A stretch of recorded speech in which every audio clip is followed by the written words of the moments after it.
Hello everyone, welcome back to my channel. मैं हूं Manpreet and I hope you all are doing good, and our today's video is all about compound consonants. So if you are new to this channel, so please don't forget to subscribe my channel and hit the bell icon for regular updates. So now we should start the video. Let's begin. So guys, as I say, आज हम compound consonants के बारे में पढ़ने जा रहे हैं. So first of all, we should know what is compound consonants. Whenever one consonant immediately follow the other without any vowel in between is known as compound consonant, which means कि जब भी कोई एक consonant किसी दूसरे consonant को follow करता है और उन दोनों के बीच में किसी भी vowel की sound नहीं आती है तो उसे compound consonant कहते हैं. और in other words, the consonant which gives two sounds at a time are called compound consonant. Which means अगर हम दूसरे शब्दों में कहें तो अगर कोई ऐसा कॉन्सोनेंट जिसे प्रोनाउंस करने पे दो साउंड्स आती हैं, दो कॉन्सोनेंट्स की साउंड आती हैं, तो उसे कंपाउंड कॉन्सोनेंट कहते हैं. सो ये थी कंपाउंड कॉन्सोनेंट की डेफिनेशन. आई होप आपको ये क्लियर हो गई है. अब हम इसके कुछ एग्जाम्पल्स के बारे में पढ़ेंगे कि कंपाउंड कॉन्सोनेंट की साउंड होती कैसी है, क्या क्या उसके यूज़ हैं और कैसे उसको हम शॉर्ट हैंड में रिप्रेजेंट करेंगे अगर दो साउंड्स एक साथ आती हैं without any vowel in between. So start करते हैं. Different type of compound consonants are represented by different outline in shorthand. तो different type के compound consonant जिनकी sound different होती है उनकी outline को भी shorthand में different way में represent किया गया है. So first one is q and g. मतलब k और वे जब एक साथ होते हैं तो q compound consonant बनता है, गे और वे ग compound consonant बनता है. इन्हें एक साथ ऐसे pronounce किया जाता है. An initial large hook added to k or g strokes represents the sound of q and g. एक initial large hook k और g पर जब add होता है तो वो represent करता है q और g की sound को. तो इसके कुछ examples हैं. So first one is quick. तो अगर आप initial hook k पर लगा रहे हो, q की sound आ गई, q और इक, quick, इक थर्ड प्लेस पे इस वाला वॉवल के से पहले, quick. Next one is quest. Quest में को की साउंड है, then est, S T loop, S T से पहले पेन वाला वॉवल तो क्वेस्ट. रिक्वेस्ट, री, क्व और est, request. Next one is quicker. क्व थर्ड प्लेस पे इसकी साउंड है कर, क्वी कर और इस वाला vowel. Next one is linguist. Linguist में थर्ड प्लेस वॉवल है इस वाला तो L through the line. Ing, link, गे और वे ग्व और एस्ट. लिंग्विस्ट, गे और S T loop, linguist. Next one is Guelph. Guelph में ग की साउंड है ग, एल और F, Guelph. So second point is लर. If downward L thicken at the end it gives the sound of लर, विच मीन्स कि अगर डाउनवर्ड एल किसी भी वर्ड के एंड में आ रहा है और वो थिक हो रहा है, थिक लिख रहे हैं हम उसको, विच मीन्स वो साउंड देगा लर की. और in other words downward L is thickened for the addition of L. और हम दूसरे शब्दों में कहें तो डाउनवर्ड एल थिक इसलिए होता है क्योंकि हम उसमें ई आर की साउंड ऐड कर रहे हैं. एल पे ई आर की साउंड तो वो भी लर ही होगा. सो ये दोनों उसकी डेफिनेशन है. सो इसके कुछ एग्जाम्पल हैं जिससे आपको ये पॉइंट क्लियर हो जाएगा. इसका फर्स्ट एग्जाम्पल है फुल. तो पहले जब हम फुल लिखते हैं एफ और एल, फुल ऐसे लिखते हैं, बट अगर हमें फुलर लिखना है तो एफ और एल डाउनवर्ड थिक हो जाएगा तो ये साउंड देगा लर वाली, फुलर वाली, जैसा कि मैंने आपको इस पॉइंट में बताया है. और अगर हमें लिखना है फील, एफ एल, फील, हम ऐसे लिखते हैं, लेकिन फिलर में एफ और एल थिकन, फिलर. बट ऐसे कुछ वर्ड्स हैं जिसमें हम लर वाली साउंड होने पर भी हम उसको थिक नहीं करेंगे, हम प्रॉपर एल अपवर्ड यूज करेंगे. लाइक रिटेल हम लिखते हैं रिटेल, रिटेल हम ऐसे लिखते हैं, और अगर हमें लिखना है रिटेलर, रिटेलर, अब यहाँ पे हमने अपवर्ड एल यूज़ किया है, और जहाँ पे मैंने पॉइंट पे बात की है वहाँ पे डाउनवर्ड एल की बात हो रही है, तभी वो अर के लिए एल डार्क होगा, थिक होगा। बट यहाँ पे हम अगर इसको और ऐसे लिखेंगे, ये प्रॉपर इसकी आउटलाइन नहीं होगी। प्रॉपर आउटलाइन यही होगी कि हम इसको डाउनवर्ड एल ना यूज़ करते हुए हम इसको प्रॉपर एल और आर लिखें। वैसा ही एक और वर्ड है बॉयल, जैसे हम लिखते हैं बॉयल, हमने सीखा है BL, बॉयल।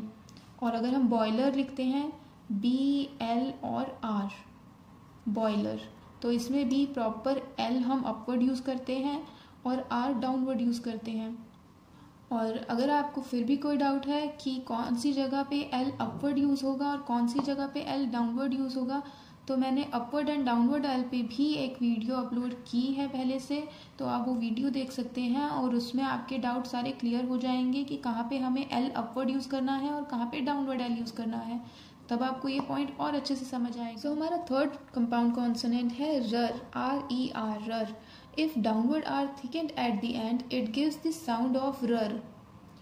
तो अगर आर किसी भी डाउनवर्ड आर किसी भी वर्ड के एंड में साउंड करता है और थिक हो रहा है तो वो साउंड देगा रर की।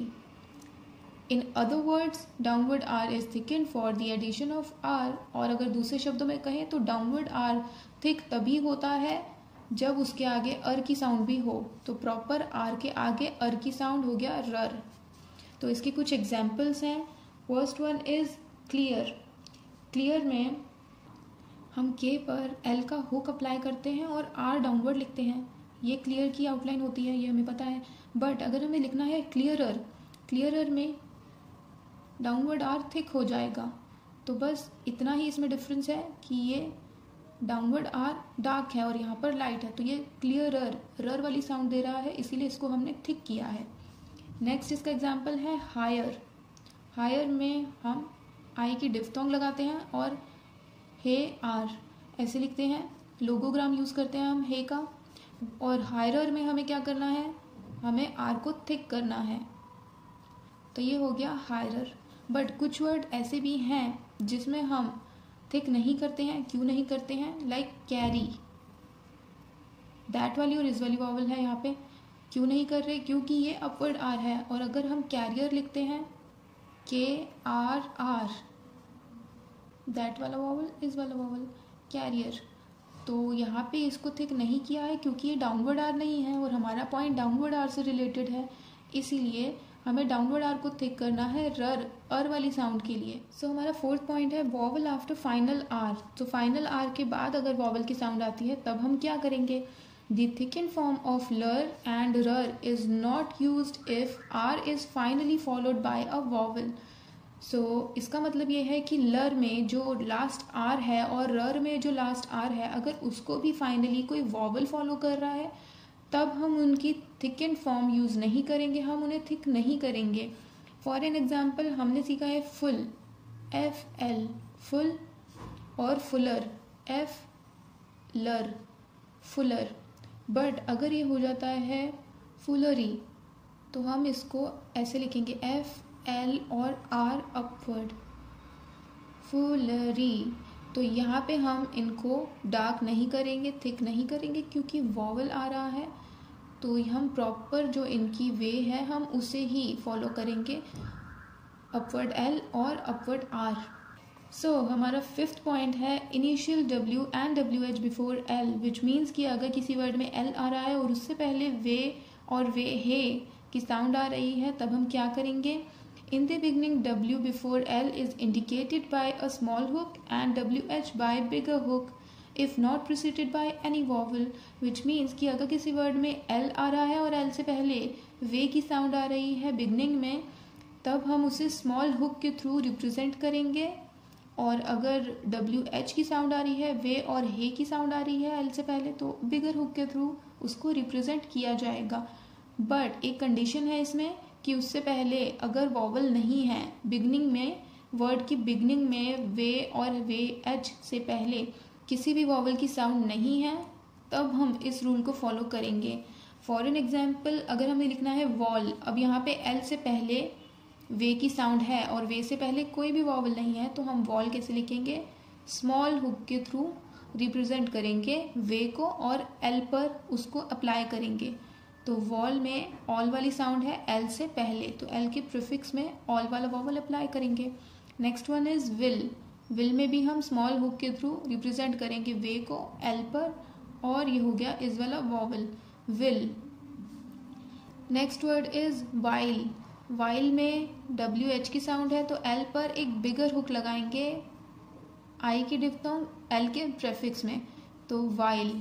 और अगर हो जाएगा व्हील तो बिगर हुक एल पर और वी वाला वॉवल व्हील एल के प्रेफिक्स। तो हमारा 6 पॉइंट है एस्पिरेटेड डब्ल्यू, विच मीन्स कि अगर वे को प्रोनाउंस करते हुए एच की भी साउंड आती है, एच की साउंड आती है किसी वर्ड में, तब हम क्या करेंगे? The aspirate is added to W by enlarging the hook. So अगर ऐसा कुछ होता है तो हम हुक को एनलार्ज कर देंगे, जैसा हमने वाइल और व्हील में किया था। इन other words WH is indicated by making the hook of W bigger। तो अगर दूसरे शब्दों में कहें तो WH के लिए उसको इंडिकेट करने के लिए हम वे का जो हुक है उसको बिग कर देंगे, उसको लार्ज कर देंगे। तो यही चीज़ जो मैंने यहाँ पे आपको समझाई थी, कुछ ये पॉइंट वैसा ही है, बट ये सिर्फ L के लिए था इस पॉइंट में, और यहाँ पे ये प्रॉपर हर किसी वर्ड में यही बोल रहे हैं कि अगर कहीं पे भी किसी भी वर्ड में ऐसी साउंड आती है वे और एच की एक साथ, तो हम वे का जो हुक है उसको बिग कर देंगे। कुछ एग्जांपल्स हैं जो आपको ये पॉइंट क्लियर करने में हेल्प करेंगे। फर्स्ट एग्जांपल है वीसेल। वीसेल, तो वीसेल हम ऐसे लिखेंगे, बट अगर यहाँ पे वे और एच की साउंड एक साथ आ रही है विसल, विसल में हम उस हुक को एनलार्ज करते हुए सेल लिखेंगे विसल। सो यहाँ पे सिर्फ वे की साउंड थी और यहाँ पे हे की भी साउंड है जब हम वे को प्रोनाउंस करते हैं। इसके 2 एग्जांपल्स और हैं। First one is aware. Aware, but यहाँ पे हो गया वेयर। वेयर में हमें व के साथ ह की भी साउंड आ रही है, एस्पिरेटेड डब्ल्यू है ये, तो यहाँ पे हम इस हुक को एनलार्ज कर देंगे और मे वाला वॉवल प्लेस करेंगे। सो इस पॉइंट में हमने ये देखा है कि अगर सिर्फ वे की साउंड आ रही है तो हम नॉर्मल वे लिखेंगे, बट अगर हे की भी साउंड आ रही है तो हम उस हुक को एनलार्ज कर देंगे। जैसे अवेयर में हम वे और अपवर्ड आर लिखते हैं, नॉर्मल लिखा जाएगा, बट अगर वे और एच की साउंड एक साथ आ रही है तो हम वे के हुक को एनलार्ज करते हुए अपवर्ड आर लिखेंगे। So where. सो हमारा 7th पॉइंट है स्ट्रोक एल आफ्टर क्व। सो किसी वर्ड में अगर एल क्व की साउंड के बाद आता है तब हम क्या करेंगे? आफ्टर क्व L is return upward when followed by a vowel and downward when not followed by a vowel, which means अगर किसी वर्ड में क्व के बाद एल की साउंड आती है और उसके बाद कोई वॉवल भी फॉलो कर रहा है एल को, तब हम एल को अपवर्ड लिखेंगे, और अगर वॉवल फॉलो नहीं कर रहा है तब हम उसे डाउनवर्ड लिखेंगे। सो इसके भी कुछ एग्जाम्पल्स हैं, लाइक स्कॉली। स्कॉली में हम एस क्व लिख के और एल अपवर्ड लिखेंगे क्योंकि वॉवल फॉलो कर रहा है स्कॉली, बट अगर ये हो जाएगा स्क्वॉल तो एस सर्कल क्व एंड एल डाउनवर्ड स्क्वॉल। सो हमारा 8th and last point is M P and M B. Stroke M is thicken for the additional sound of P और बी। सो इस पॉइंट में बताया जा रहा है कि स्ट्रोक एम जो है हमारा बेसिकली हम उसको लाइट लिखते हैं, बट अगर वो थिक हो जाएगा तो वो क्यों थिक होगा? क्योंकि या तो उसमें पी की साउंड ऐड हो रही है उसके साथ या बी की साउंड हो रही है, तभी हमारा पॉइंट है M P and M B. तो किसी वर्ड में एम पी एक साथ साउंड कर सकता है, एम बी एक साथ साउंड कर सकता है। फॉर एन एग्जाम्पल हेम अगर हम लिखते हैं तो हम लिखते हैं हे का लोगोग्राम यूज करते हुए एम को और पेन वाला वॉवल एम से पहले, तो हेम। लेकिन अगर ये हो जाए हेम तो हम इस एम को थिक कर देंगे और यहाँ पे पेन वाला वॉवल अप्लाई करेंगे हेम्प। अगर ये हो जाएगा मॉस, मॉस हम लिखते हैं नॉर्मली एम और एस मॉस, लेकिन अगर ये हो जाएगा एम बॉस तो एम बी की साउंड एक साथ है एम बॉस, तो इसको थिक कर देंगे हम उसी हिसाब से। But M is not thickened if it is immediately followed by per, ber, pel, bel plus vowel, which means M उन वर्ड्स में थिक नहीं किया जाएगा, थिकन फॉर्म नहीं यूज़ होगी एम की जहाँ पर इमीडिएटली पर, बर, पल, बल उसको फॉलो करेगा। बिकॉज पर को हम already as an attachment use कर रहे हैं, पी पर आर की अटैचमेंट है, आर के हुक की अटैचमेंट है, बी पर आर के हुक की है, पी पर एल के हुक की और बी पर एल के हुक की अटैचमेंट है। सो अगर ये एक साथ आते हैं तो हम इस रूल को फॉलो नहीं कर पाएंगे, एम पी और एम बी वाले रूल को। फॉर एन एग्जाम्पल इम्प्रेस है तो इम्प्रेस में हम एम लाइट ही लिखेंगे क्योंकि हमें प्रेस फॉलो कर रहा है, पी आर फॉलो कर रहा है, so impress. Next one is employ, employ तो एम्प्लॉय में पी एल की साउंड है। अम्ब्रेला, अम्ब्रेला, सो अम्ब्रेला में भी ऐसे ही है क्योंकि बी आर की साउंड फॉलो कर रही है और एल ए मतलब ला भी फॉलो कर रहा है विद वॉवल, सो तब भी हम इसको अप्लाई नहीं करेंगे, इस रूल को इन वर्ड्स में अप्लाई नहीं करेंगे। बट अगर हमें एम पी और एम बी के साथ हुक्स को अप्लाई करना है तो इन वर्ड्स में हम हुक्स भी अप्लाई कर सकते हैं। For an example scamper, scamper में एस के और M P with R hook, so यहाँ पे हम इसको हुक के साथ अप्लाई कर सकते हैं जहाँ पे पॉसिबल होगा। नेक्स्ट वन इज हेम्पेन, हेम्पेन में हे, एम पी और एन हुक, हेम्पेन तो यहाँ पे इसे हम हुक के साथ भी अप्लाई कर सकते हैं थिक करके एम पी को।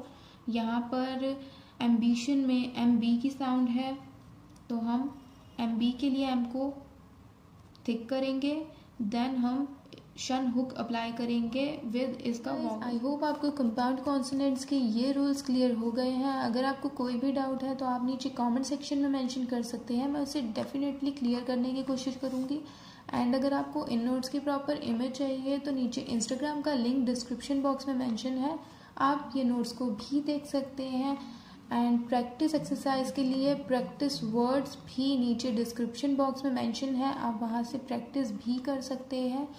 सो आई होप आपको ये वीडियो अच्छी लगी है। अगर आपको ये वीडियो अच्छी लगी है तो प्लीज़ चैनल को सब्सक्राइब करें, वीडियो को लाइक करें एंड बेल आइकन प्रेस करना ना भूलें for regular updates. So see you guys in the next video, goodbye, take care.